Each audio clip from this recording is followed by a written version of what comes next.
Hello and welcome to the Rubber Duck Dev Show. I'm Chris, I'm Creston. James. and today we are going to talk about the making of Avalon, an actual game in DragonRuby. So we've heard for a long time, us Rubyists, that you can't make games in Ruby. It's not fast enough. We're here this month to prove that to be BS. So we are going to have some fun talking with James about his game Avalon. We're going to play it a little bit. We're going to talk about the process of making it. We're going to show you where the code is. And we've got a special fun thing where all month we have gotten a nice code from the folks at DragonRuby that will let you download the basic DragonRuby game toolkit for free all month. So we will be popping that in the chat so you can get hold of that. And we're going to have a lot of fun this month, so looking forward to it. Before we do, we can review. Creston, how was your week? So there were some good parts and there were some bad parts. In terms of the good part, I've been struggling with trying to figure out how to optimize doing a database copy from one database system to another using Postgres' logical replication. A lot of the tooling you can specify to do certain actions in parallel, but it only parallelizes across tables. So if you have a single gargantuan table, like a particular client I have has, those tools don't work, help improve that at all. But I actually have figured out a way, I think, a technique of copying it over in parallel. So I'm testing that out. So that's the good part. It's like I actually woke up one morning and I had this epiphany and said, oh, I could try this. So that was the good part. The bad part is the form spammers are back for my product again. So my product collects donations or event registrations, and they love to submit form spam to try and guess credit card numbers. So basically, I've been dealing with that this week. I had to get up to like 1 a.m. and say, all right, they're at it again. Code to like find the particular filter to block them. So that's never fun. So basically, yeah, from 1 to 4 a.m. a couple of nights ago, I was dealing with them. But so that's the good, bad, and bad for me. What about you? How was your week? Well, it was going good until this morning. Hey Levi, hey V, how you doing? Welcome to the show. So I had to be up at 4 a.m.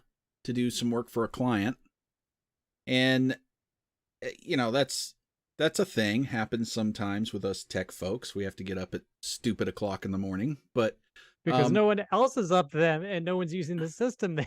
Right, exactly. Hey Eton, welcome. But you know, I'm sitting there, I'm waiting for the client to do some testing. I'm sitting on the phone, don't have anything else to do, so I figured, all right, I'll get ready for the show and go ahead and do the thumbnail and all that stuff. You know, and this is before I've had my coffee, and I put the thumbnail together and put it out, started doing the advertising, and then V said, hey, the name of the game is Avalon, right? Not Avatar? And I'm like, oh, man. So, you know, I had to fix that, but the good news is I have community watching out for me to keep me from making a complete idiot of myself. But apologize for that, James. But I got it right eventually. I was thinking of blue people, and you're thinking of King Arthur. But you know, whatever. Yeah. So, how about you? How was your week, man?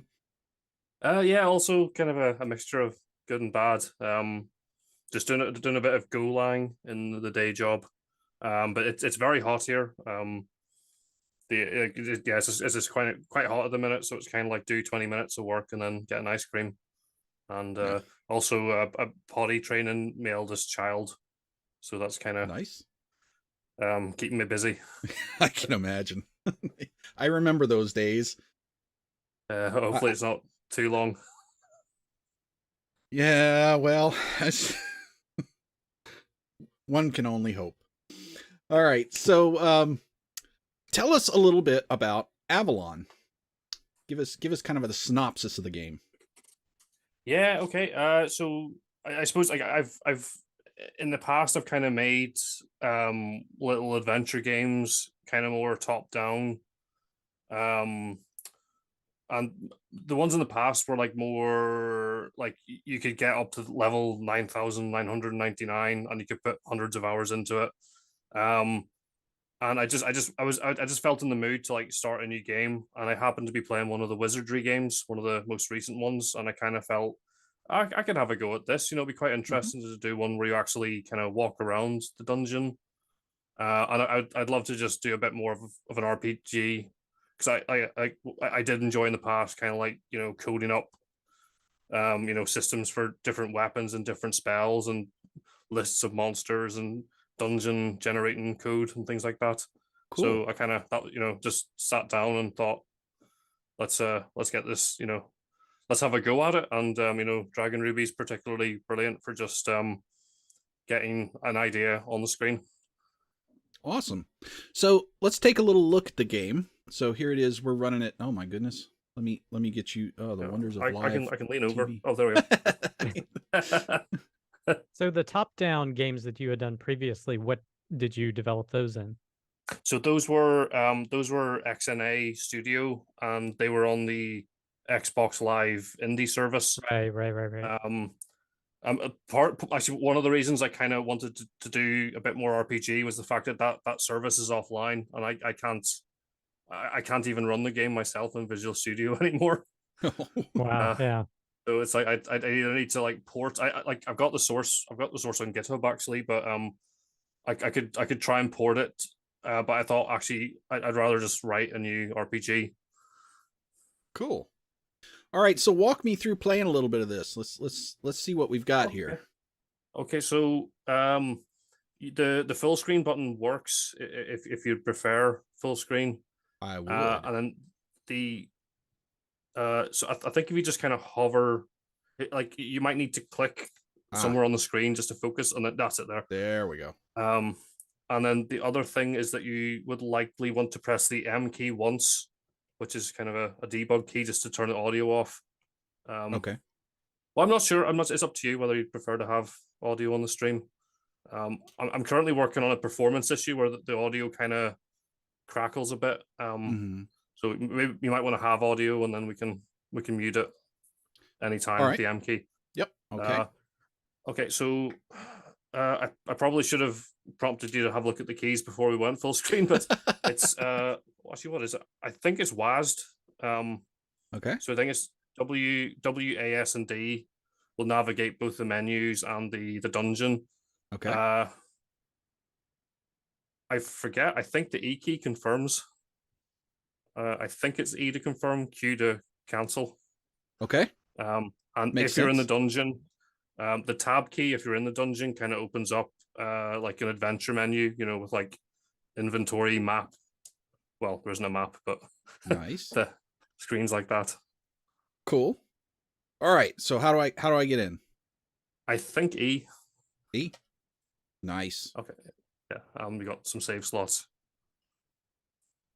Quick start. So probably yes to quick start. Yeah, if you want to, you can say no and have a look at the party creator and then restart. But the party creator will take a while to go through. So let's just quick start for now. Quick start. Yeah. We'll leave some nice things for the audience to catch on their own. Okay. Yeah. So there's a few service. Like there's a few options here you can do in town. All of these work. One thing with the quick start is that your party doesn't actually exist yet until you go to dungeon. It's a bug, but it's kind of I'll fix that at some point.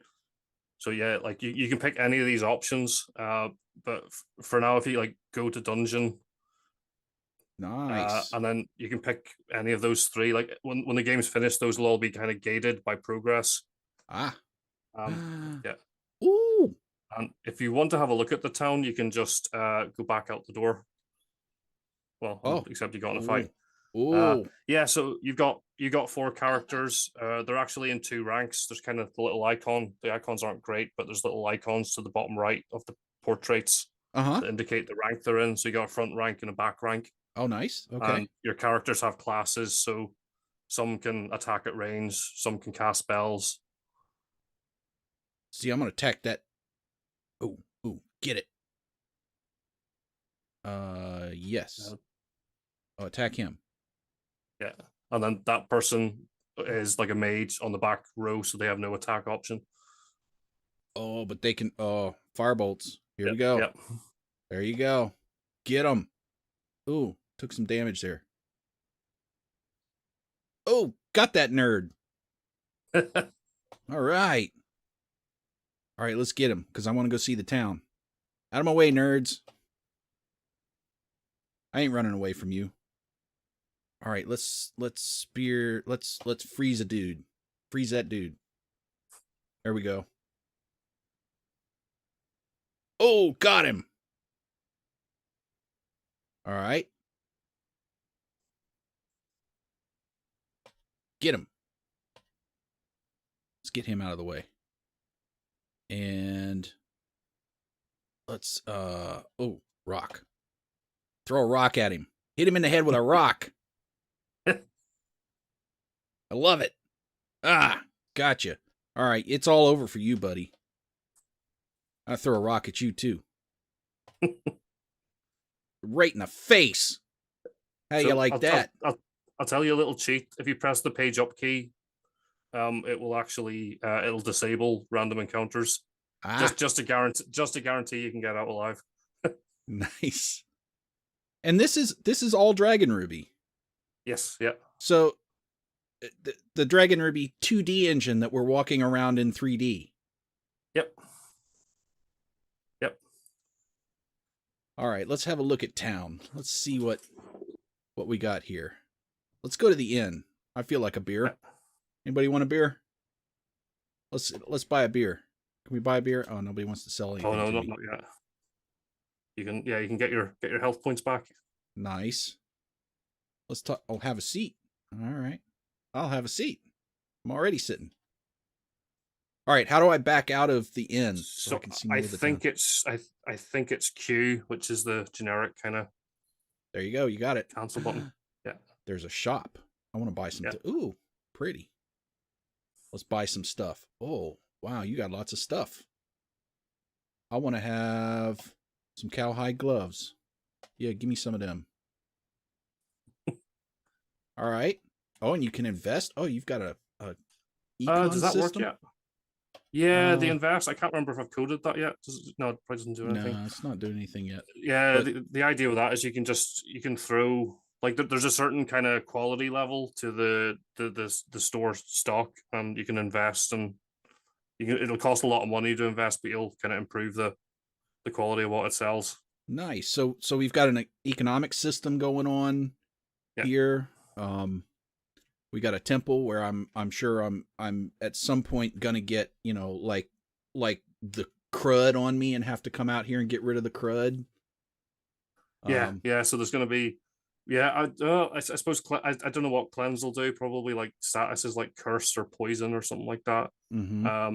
The raise function does work. So if you have anyone knocked out, that'll Nice. get them back. Donate doesn't do anything yet. Hey, I sire. don't know what that might not do anything. Yep, not yet, but that's okay. Quests. There's quests. Find and kill the ratkin in the underhalls. Yeah. So there's a couple of quests that run in series. So if you finish that one, it will like start the next one. But there's only a couple of quests, but the code is all there for the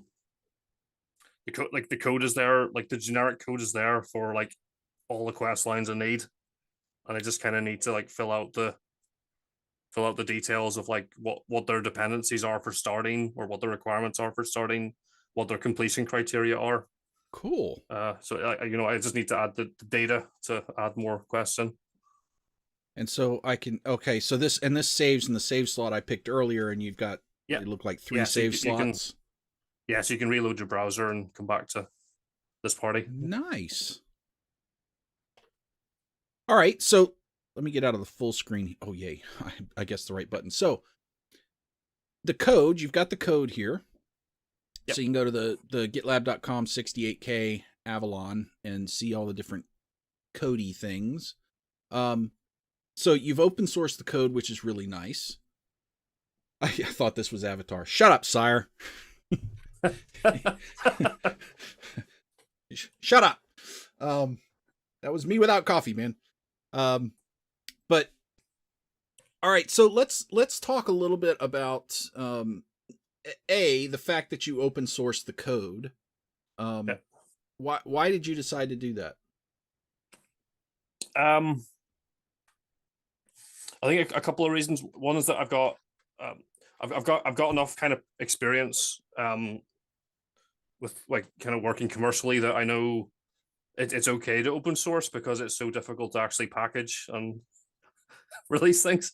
Yeah. I don't there's no reason not to. It's also kind of ties into the DragonRuby community, where folks just kind of get something working and then put it on itch and share it, and it's also nice to share the code, and it also helps me as well because if something's not quite right, if I'm having trouble, I can just drop a link straight to my code in the Discord, and someone can be like, well, hey, you've done that wrong, and it's a lot easier. Right. And one of the things that I've really noticed about this community is that it's extremely helpful. Yeah. I mean, this community is really nice, welcoming, and helpful. I love being in the Discord. I'm pretty much in there all day because it's just, there's lots of stuff to talk about, but the people are so nice. Well, I mean, except for Sire, he comes on and makes fun of me every Tuesday, but yeah. Woo. But anyway, so yeah, I can understand open sourcing this because it's good for the community and the community's good for you. So if you're interested in DragonRuby at all, I would highly suggest getting involved with the Discord because it's a great community. Also, I'm gonna go ahead and pop the free download link into the chat here. All month long, you can go get a free copy of the DragonRuby toolkit from there. Amir has graciously given us access to that. So let's talk about kind of the process you go through for making a game and how, since you've had experiences with game development environments other than DragonRuby, how is that different than the things that you've done before? Yeah, I think I did say that DragonRuby is really good for like just getting your idea on the screen, and compared to something like compared to I've done kind of just SDL with C++ from scratch. Cool. I've done XNA Studio, which is C# with a very simplified kind of DirectX lib. There's just a lot more work just to get going. I mean, just to have your window on the screen, just to have some concept of what a sprite is. Wow. Like a sprite is a thing with X and Y and W and H, and like even if you got like a library like SDL, you still need to like write those constructs yourself. There's just an awful lot of like plumbing to do before you can actually have kind of anything on the screen. Like DragonRuby, by comparison, it's just the fact that it's small. You just drop the zip file, unpack it, and then start adding code in. And the initial code is just so simple. It's just like I use the word yeet. Like I call the shovel operator the yeet operator. Like you literally just yeet a small definition of a sprite into the sprite structure, and that's it on the screen. Like, so that's all you have to do is like do a squiggle in MS Paint, save it, write that one little sprite array definition in DragonRuby, and then you have something on the screen. That's like 20 seconds or whatever, compared to an evening of work to kind of figure out what SDL window does. Yeah, I did find DragonRuby when I started was extraordinarily easy to get into and get going with something. There's years of stuff to learn in there, but you can get going like in an afternoon. Whereas, you Oh know, yeah, years ago I played with Unity and said, "Oh, I want to do some stuff in Unity," and my God, there's so many knobs and buttons in that thing yeah, that it takes weeks just to learn the IDE. yeah. It takes 2 minutes to launch as well. Yeah, right. Yeah. The thing is, like the thing is that it's there's always trade offs, but the other thing with DragonRuby is you have that 20-second startup time at the other end. Sorry, the 20-second kind of get started with some code. Yeah, The other thing is that at the other end of it, like what you're not trading off is that you're not trading off like doing a serious game, because it does Steam builds, it does iOS builds, it does Android builds, it has those potential console builds that you have to be under like a special tier to see those working. You can do Steam Deck build. You're not limiting yourself to like something that no one's going to be able to run, or you're never going to be able to kind of release to Steam or whatever. right. Yeah, and I know that like Amir has actually released commercial games from DragonRuby. So this is commercial ready stuff. It's not like this is some just side hobby. Yeah. Maybe we can geek out with some graphics thing. Yeah. I don't think anybody's making AAA games in RubyGames yet. But there are commercial games out there in DragonRuby, which is really cool. Because especially for consoles like the Switch. I mean, everyone loves the smaller games on Switch. Like that's, I love picking up my Switch and kind of, playing something like I don't know, Disgaea or Civ or something like that. So there's definitely a market. Yeah, and I mean they're doing some pretty cool things. I know they're working on VR stuff now. Working towards VR things, and which is really cool. But I do think that DragonRuby is really nice about, and I know that Amir and the other guys have been really careful about making it very simple for people to get into and keeping the barrier of entry very low. They're very conscious of that.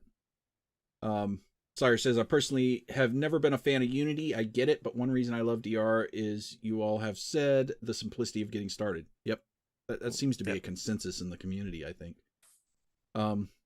So James, tell us a little bit about your game development process in DR. Yeah, I kind of mentioned the starting out with the zip file, and that is quite nice, because that's you do just unzip the zip file once for every new project you want to do. Mm-hmm. And that's the equivalent of just putting a new blank canvas on the easel. You take one canvas off, you pick a fresh one up, put it on, and start splatting. So process, I'm not sure. Like if I've got an idea for a game, I guess I want to kind of quickly get to the point where I can kind of qualify one thing with that game. Like with Avalon, it would be the rendering the walls. I know and assume I can do everything else, so I just kind of want to get the walls done. So I can't quite remember the very, very, very early kind of builds of it. Like I need to go hunting through the commits, but I think I just started with pasting walls on the screen. Yeah, actually, I remember I did actually have like a little Photoshop file where I just kind of drew the walls that I wanted just onto a simple image, and then like I had that image the same size as the Dragon Room, the 720p DragonRuby window, right? And then I just started writing the code to actually kind of make that happen. I guess with other games, like if you wanted to do like Flappy Bird, you'd start with the gravity. Like how do I get this? How do I figure out the amount of force from the space bar and have something fight against gravity and then get pulled back down again? I suppose like there's folks working on like Zelda likes and Final Fantasy likes, and you'd want to get in with the how do I get a tile? How do I get a tile map on the screen? Yeah. So my general point being just like you kind of know DragonRuby can do everything 2D, so like just start hitting one of the fundamental difficult bits, and then see where you get to. You kind of you had my GitHub item list up, and I wouldn't start that until, you know, I wouldn't start writing down things I want to do until I kind of got over that initial hump of Mhm. of being confident in my head. Yeah, this is a thing that I can do. So So like get I'll your start. core mechanic of your game kind of Yeah, worked out, yeah, whatever that and then is. yeah, and then maybe only actually initialize, you know, a Git repo, you know, after a week or two. Right, of kind of playing around, and Yeah, you just throw the things at the dartboard and see what sticks, and then of your core yeah, mechanic, and then figure out what you can actually do versus yeah, what the awesome things in your head. yeah. Right. Yeah. The other thing is, like, to go back to like the Discord as well. Like, something that's quite nice is that you can, you know, there's the show and tell channel, and Mm-hmm. like it's lovely seeing what everything, you know, everything that people are posting. Yep. And it's also lovely that, like, anything you do yourself, you know, you'll get really good feedback on.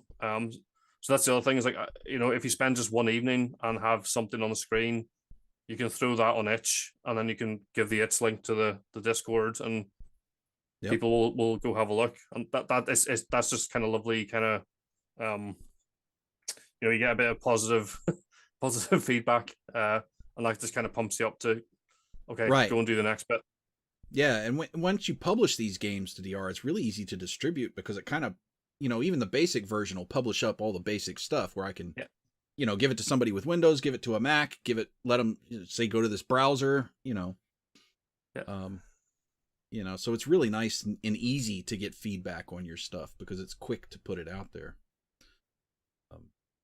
And like you said, one of the things that has really attracted me to DragonRuby and really kind of gotten me more into DragonRuby than I was initially into it is the community, and the Discord, and the fact that people are very willing to give you feedback, offer suggestions, say here's how you would do this, or hey, don't do it that way, Chris, because that's the dumbest way to do it ever.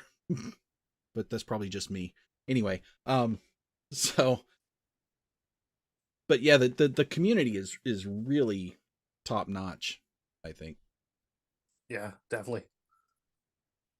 Um, so what kind of plans do you have with this game, and what, I mean, are you doing it to get to commercial release, or are you just doing it for funsies, or what's I'm a little bit undecided. It is a hobby project. So I'm not really committing to like any kind of like monetized version. I would like it to be good enough though. You know, my kind of personal goal, even as a hobby, would be good enough. I've got like a vague plan, because I love the fact that it does run on web. mm-hmm. Um, I've got a vague plan that, like, Avalon 1.0 will be the one that we have at the moment, and that will always be on on it. Sorry, and then, like, I might, like, I like the idea that I have the option of like going for a Steam or a Switch release. What I'm thinking I might do at that point is I do a private fork of the Git project, Mm-hmm. and then I'd call that Avalon Gold or something like that. So it's like, you Nice. know, it is the Avalon game, but it's to switch it up. Like, partly as well, I think I'd like a private repo, just because if it does actually turn out that people like it, it'd be nice to, like, keep some of the mechanics hidden. So, Mm-hmm. Yeah. you can't just go and see how the spells work. And Right. You don't want to give away all the cheese. yeah, Yeah. yeah, So, yeah. so DragonRuby, tell me, with this game, what is one of the biggest challenges you've had with developing this game? um I think a couple of things. One is that I initially tried, like, I mentioned that I just kind of like pasted pictures of walls into Photoshop. So I initially thought I could just do something where I kind of pasted static walls on the screen, a la like something like one of them old LCD games, like the Tiger Electronic handheld LCD screens, Yeah. where it like just has static walls that are on or off. Yeah. I thought I could convey a dungeon. It actually turned out there's like more kind of edge cases with it than I thought, and it also kind of just sucked not having any sense of movement. Just so at that point I thought, like, what can I do? And I just kind of had a look at how do you do ray casting, Oh. like Wolfenstein, Mm-hmm. and it looked horribly difficult. But I kind of thought, right, I don't, yeah, I'll go for it. I'll just do that because Why not? why not? And yeah, I'm happy. Like, now it does now it does like fully render the dungeon, and it does make such a difference to have like step and turn transitions. Yeah. Well, I have to say I was really impressed because, as I said before, I hadn't actually gotten a chance to play the game before the show today because being up at 4 a.m. and all that kind of stuff. But, getting in there, I wasn't expecting to see like 3D graphics in DragonRuby. That was quite impressive, actually. There's a nice repo. One of the Discord channels, I think it's OSS Raycasting. I can't remember the name of the person who did it, but there's a GitHub project you can look at that has like an even nicer looking one. Like I don't really have any decorations yet, but someone's done one with like just kind of rocks on the floor and vines on the ceiling and things like this, and doors that open and close in real time. Wow. That's really cool. Yeah. So, all right, we got a link to your game up there in the. I think awesome. That's the right link. So there you go, sire. There's your link to the game. But yeah, that's pretty impressive, and it actually runs fairly smoothly too. I didn't have any stuttering or jittering or anything like that, and I'm running it through a web while I'm streaming. All this stuff. So, that was pretty impressive too. And I mean, we're not dealing with huge full 3D render graphics, but still, that's getting something like that. Oh, and Levi put the Raycaster. That's the one. Yeah. Chat. Yeah. So that's pretty impressive. And I'm gonna put some other, assuming I typed that right, some other DragonRuby links in the Discord for you, for people to check out. These are good starting places if you want to get into DragonRuby. So make sure you check those out. Pseudo 3D isn't bad either. Oh, nice. Okay. So what other things have you done with DragonRuby that, I mean, was this your first DragonRuby game? There's on my its page there's another one called, I think it's called Mega Space Game. It's kind of not very serious title. It's just a bit of a small kind of space shooter game. A friend who does music professionally just gave me a music track to use, so I'm quite happy. It's a very simple kind of Space Invader style game. It's simple, but I kind of deliberately just give myself like 2 weeks to, no more than 2 weeks of nights to work on that. Right. All right. Well, let's see what you can accomplish in DragonRuby with 2 weeks of nights. Oh, this is okay. So is this that looks like a bug?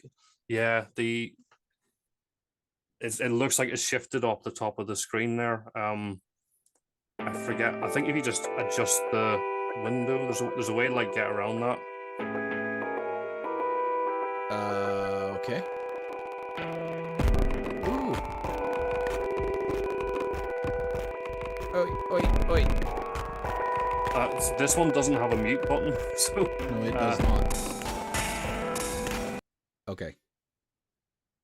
And the title screen music is very, very bad. It's well, it's getting my friend's music is in the game. Right. All right. Well, I'll play with that later, but I am kind of interested to see what you can do in 2 weeks with 2 weeks of nights. Yeah, with it Dragon wasn't. Ruby. It wasn't even. It's just kind of.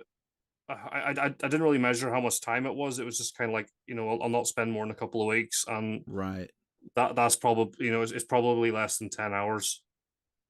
Yeah, it would be less than 10 hours. Okay.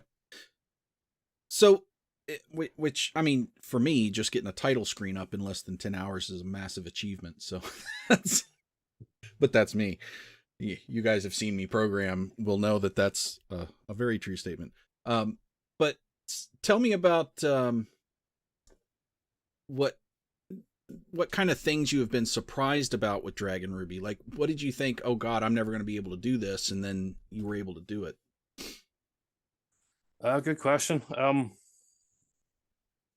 Or something you were pleasantly surprised by in DragonRuby that you hadn't seen I coming. think I think the way the testing works, the fact that there is actually a testing system and a way to execute your test code without actually launching the game window is awesome. Because I didn't realize that. I did, like, when I was doing that little space game, I did browse the docs top to bottom, and I did see, oh, there's tests, and like I had a look at the test code, and I assumed that test code would kind of, you'd have to run that in the background while your game is actually running and ticking over. Mm-hmm. And then I said, no, that's not actually true. You can just invoke the test code and get a pass fail result, which is awesome. Apart from that, I'm not sure. It is a delight that things just work. Like things like that I can pick up my gamepad. Like I write zero code. It's another point where if you're doing it with SDL, you have to do, like, discover devices, write your event. Was it the controller that you have to call SDL flush every frame on? Stuff like that. But just Ugh. Yuck. all the groundwork for getting a game working just is there, and it works. I went into DragonRuby kind of thinking it can't actually be that good. It's gonna be this problem or that problem, and actually no, it is there. Like, you got graphics, you got sound, you got input, you got you got save files, including, like, a sandboxed, you got your sandboxed kind of virtual file space. So Mm-hmm. you just name your save file. It'll work on your Windows machine. It'll work on the web build. It'll work on the console build. You don't have to worry about it. So yeah, I was kind of surprised that it continued to be easy to use. Yeah, I have to say that I was pretty surprised by that myself, because you come into, when I started investigating, just, I want to do a funsies project that's not Rails. Let me try doing a game in Ruby. I'm hearing some things about that. I go look at Gosu and some other things, and people are like, yeah, meh. And then somebody on Twitter told me about DragonRuby, so I got into it and I said, okay, it's just going to be another Ruby thing that can't do games because, Ruby can't do games. And I was like, oh, after spending like, a couple days with it, I was like, Ruby can do games, actually, and it can do pretty good games. And it's fun to write in, much funner than C# and that garbage. So, no offense to any C# gurus out there, but and I think so Ruby just lends itself very well to I think just how do you say it? Like I think with game codes, that, like, game code especially does not follow textbook object orientated, right. and you do have things that need to be more flexible or need to be, like, thrown around a bit more, and Ruby's is particularly good for that. This the kind of the flexibility, the ability to kind of, like, chop your way through arrays, select, reject, convert things to a hash, use symbols, all of that lovely Ruby language stuff, just lends itself very well to setting up, like, a virtual world. Yeah. It's also really nice because it's Ruby is very easy to read. So if I have to get another developer to help me with something, they don't have to spend 2 weeks trying to figure out what I'm writing. They can just read it. Oh yeah. So it's like delete or delete if bullet alive equals false. It's Right. yeah, all, and especially like the unless keyword is like just Oh yeah. probably one of the first things I noticed with Ruby is it has unless, and it continues to be one of the I think the nicest things Right. is that you can do this. Plus, you can put it at the end of the line, so you can do kill player unless Right. So it extra reads like life or English, you know. yes, yeah. So Yeah, it's that's another point where it extends very well to game code is that you have your kind of your concept of this little virtual world, and it works really well that you have something that reads more naturally. yeah. And so yeah, and I you were talking about the testing before, and I'm big on Yeah. testing. We're actually going to have a show on testing in one of the tests, but I guess With DragonRuby? yes, Okay. testing with DragonRuby. Yeah. So I think Kevin Fisher is coming to talk about that. But we've got, I'm kind of a masochist and I'm an RSpec lover, so I set up kind of this hybrid system where I've got RSpec running with DragonRuby, but not in DragonRuby. So, but I think DragonRuby itself has kind of a test unit or mini test type environment, Yeah. right? Yeah. So it's got I'm not sure if it's I'm not sure if the Ruby folks added it or if it's kind of came with Ruby, but yeah, there's kind of a very straightforward kind of test system where you have a particular test signature that it recognizes that a method is a test and will run it and count it as a result or not, and then a simple set of assertions, and it works. It works. It's Yeah. kind of everything you would need. Well, one nice thing with the test as well is that the way that your primitives that you output, things like your sound effects and your sprites, those are just hashes and arrays that you are yeeting into the output structure to get it actually output to the system. But because they are those data structures, you can write tests. Mm-hmm. So you can say like the thing that's about to hit the screen and get rendered. I can write like because like the raycast, I have that for the raycasting. Like I actually like cast the sprites that would go to the screen, and I can say that for this map, the height of this wall strip should be greater than that wall strip, and Yeah. so that's quite nice that you can write these little unit test level things, but they're actually for what will be output. Right. Sire says I'm bad at testing. I think I'll skip that episode. Gives me no, dude. You got to watch that episode. See, we'll get you converted and get you good at tests, and it makes your life so much better when you have tests there to be your safety net. So easy to convert from using arg state to convert things to classes when necessary. When state gets too large, yeah. It is. Ruby is really fun. Actually, fun to refactor a lot of times. I kind of enjoy, I just doing the functional stuff, the hammer and duct tape, and then start making it pretty code. Yeah.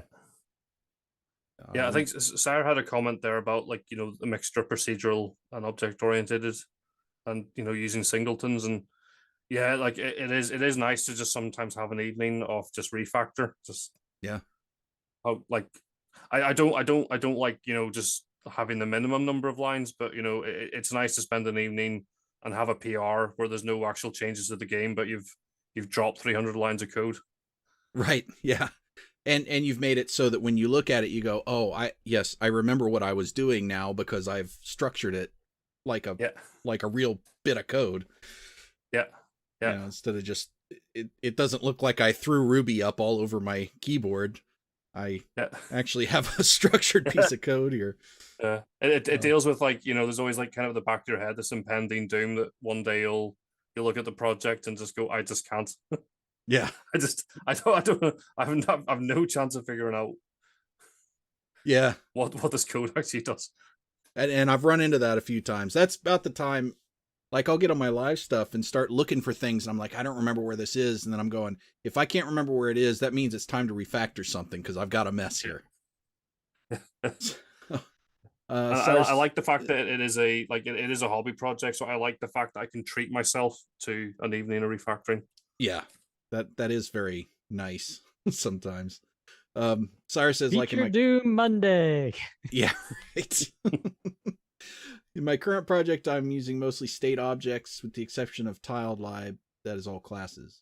Yeah, I mean, state objects are fine for most things. I can imagine the nice thing I see about DragonRuby is you can keep it very simple and do some pretty decent little games with simplistic code, but you can also extend it because of the way Ruby structures itself. You can extend it to very complex things, Yeah. which is nice. Levi, I find any and all refactorings miserable. Oh, Levi. But Sarah mentioned tiled there. I would love if I do anything more in DragonRuby. One things I'd love to start a game, using tiled as well. mm-hmm. And that's another That thing a is specific library? Yes. Another thing that I found kind of nice, well, it was confusing for me at first because, I come from a Rails world where you have gems from the C Ruby world. So, gems. And I just have a gem file and I bring in the stuff I need. But there's not that thing in mRuby and DragonRuby.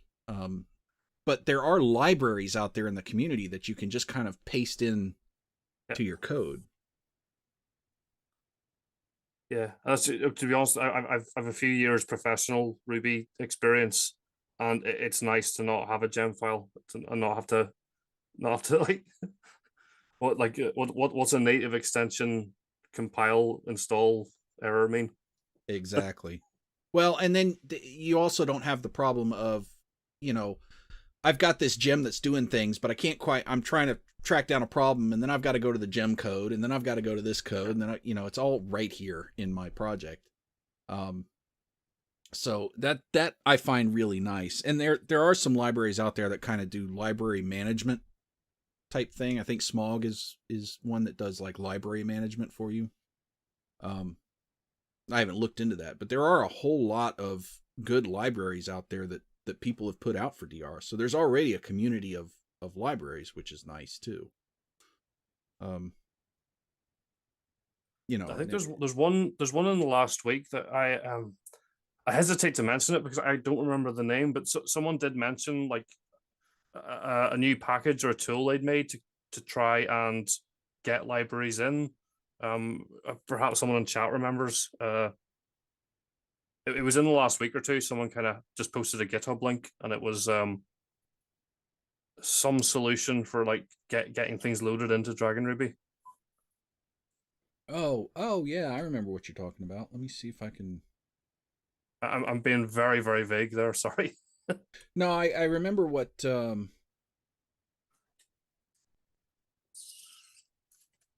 not sure if I'm going to be able to find it though. Anyway, yeah, you're right. There was that because I remember them talking about. Well, yeah, there's also Smog, so look at that if you're trying to get into this. But I've just found it very nice and kind of freeing to not have all these gems loaded in, and to just have the code right there in my code repository. Yeah. So it's because those years I mentioned, like more than half of those years were just bundle install problems. Yeah. So I worked on projects that kind of had to compile everywhere.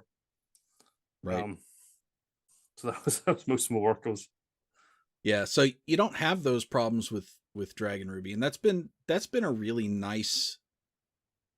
Because I'm just using DragonRuby as a way to do funsies projects and hobby Ruby coding and still stay in Ruby, it's nice and freeing to have that environment where I don't have to worry about all these dependencies and all this junk. I can just put it on there and it runs, right? Yeah.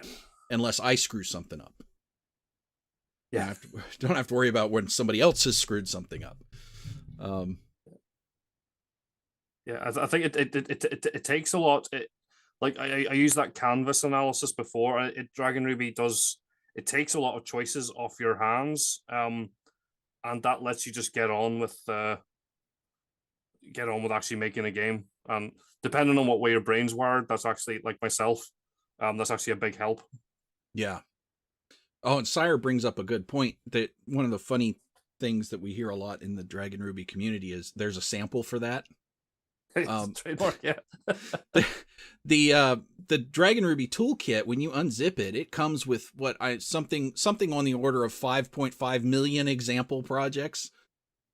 That may be a bit hyperbolic, but there's a lot. And, you know, if you want to know how to do something with, you know, how do I do a camera, or how do I do a tile map, or how do I do this thing? There's a sample in there for that, most likely. And if there's not, and you ask a question about it in the Discord, in a day or two, there probably will be. You know, so there's that. And I actually don't take advantage of that as much as I should, because I tend to go into things and just kind of throw stuff around until I can figure it out. That's my way of having fun, I guess. But, you know, most of the stuff you can find an example for. Okay, how do I do this? Well, here's how you do that. Yeah, Amir is good at that. He mentioned at one point that he, and I'm paraphrasing, makes the samples for his own sanity. Yeah, I can understand that, because there's a lot of stuff to game programming. I mean, there's a whole lot of things you have to think about. And so having examples for mundane things is really good and helpful. Oh, we're coming up on time here. Oh, man. So I just want to say, I'm going to put on the link again here in the chat for if anybody wants to get the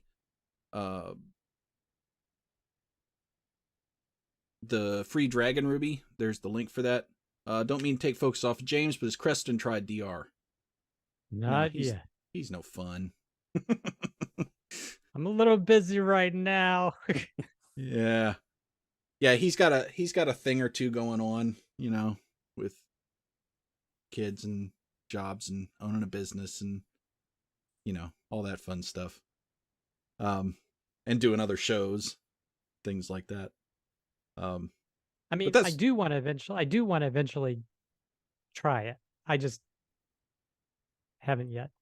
So day jobs, smay jobs. I know, right? Well, you know, I got him into Ruby. I'll get him into DragonRuby. Don't worry. Just give me a little time. I'll get him there. But James, thank you so much for joining us and helping us to kick off DragonRuby month. I'm really excited about this, and I'm thankful that you spent some time with us here today. Yeah, thanks for having me on. It was lovely to meet you both. I'm really looking forward to the next 3 folks you have on as well. Yeah, really we looking managed forward to that. Yeah, the community managed to line up a really fun group of shows coming up. So I'm really jazzed about this. It's turning out much better than I had hoped. So then we have a party. Yeah, but this was a great way to kick it off, and so I appreciate you being here. Everybody in chat, thank you for being here and participating. That always makes it more fun to do these live things and not just be talking to the ether. So, you know, that helps. Yeah, I'm excited for the DR party at the end of the month too. So speaking of which, I've still got slots open. It's just a Zoom call. You get on there. We all just have fun. We talk about DragonRuby. You know, we close out the month. So if you want to be part of that, please DM me. You can either get me on Twitter at DuckyDevShow, at DuckyDevShow. So I've been up since 4, and this is hard. English is hard. Or you can get me on my Discord, or you can ping me on the DragonRuby Discord. Any of those places, just get in touch with me. I will get you the links you need to come on, and we will have a fun party at the end of the month. I hope you guys enjoyed that. If you did, please like and subscribe.